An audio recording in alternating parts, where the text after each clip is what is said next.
Hello, hello, hello. I am your host OCL, and welcome back to One Century Later. Today we'll be taking a look at all events from January 17th to January 23rd, 1926. As with last week, all of my sources are in the description down below. Sunday, January 17th, 1926. Nothing of historical precedent happened on this day. Monday, January 18th, 1926. In an effort to Italianize South Tyrol, the Italian government passed a law decreeing that all names and titles of nobility had to be Italianized. South Tyrol had been seceded to Italy from Austria at the end of World War I. Refusal to comply with the law would result in a 1,000 lira fine. Included in the forceful changes were the Italianization of the names Bozen, which was changed to Bolzano, Brixen became Bressanano, Schlanders became Silandro, and Castelruth became Casalroto.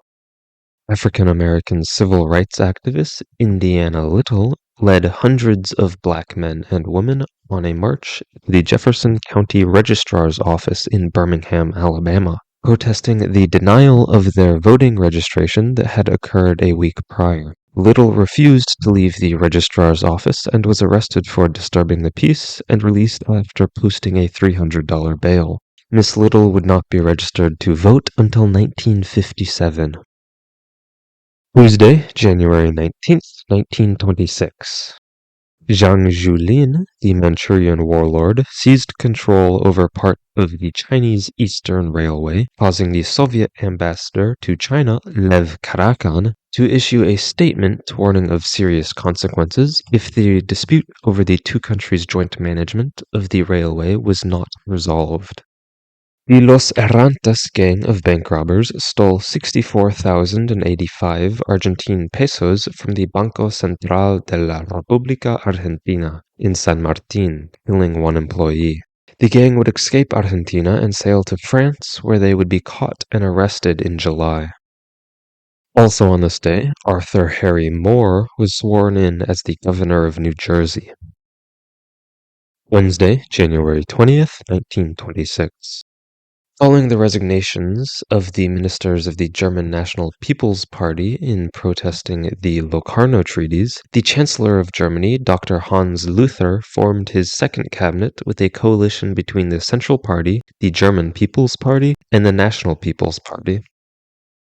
Gale force winds in the Atlantic Ocean near New York City threatened to sink multiple ships, including two British freighters, the SS Antino and the SS Larestan. The American luxury ocean liner SS President Roosevelt came to the rescue of the SS Antino, saving all 25 crew members.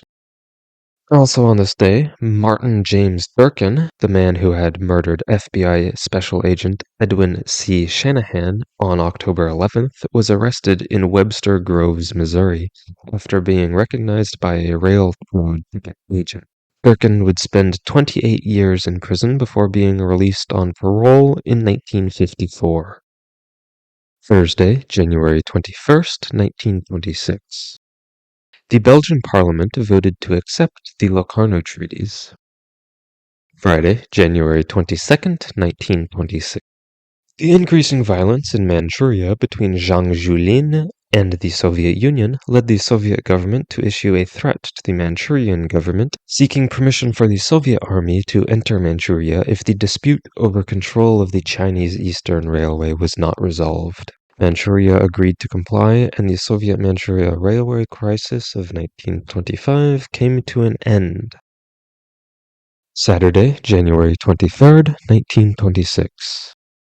Bulgarian assassin Yoran Tsinsonkov committed suicide by hanging while serving a 20-year prison sentence for the murder of Bulgarian Internal Affairs Minister Reko Daskolov in 1923. And lastly, American stage director, conductor, and composer Joseph Karel Breuil died from a heart attack. Breuil was one of the first film score composers during the silent film era and was the composer for the background music in The Birth of a Nation. And that is all. See you next week for all events from Sunday, January 24th, 1926 to Saturday, January 30th, 1926. Thank you for watching, and see you next week.